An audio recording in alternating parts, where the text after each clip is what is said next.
At UNB St. John, a new art exhibit called Natural Fragments is about to open with a very unique style. Fabiola Martinez paints with pigments derived from a small, crushed-up insect.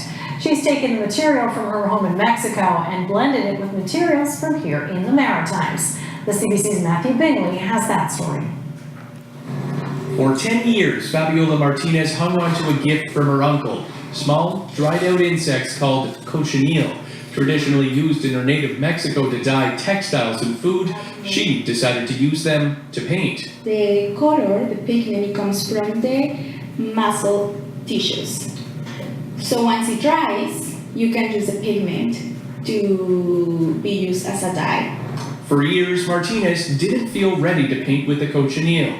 The pigment produces only one color, and she was uncertain if she could properly manipulate it. But she remained drawn to the color red.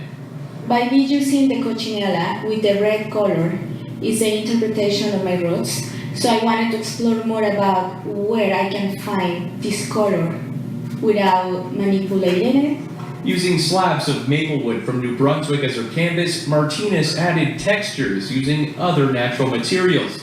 Everything from rose petals to sand gathered from the Monument Valley Desert in Arizona and Prince Edward Island.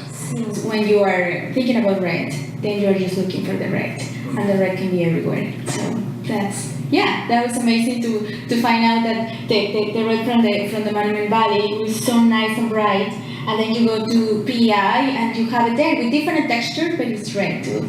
Martinez hopes that when people see her art, they will be reminded of their connection to the planet, even if at the moment it happens to be buried in snow.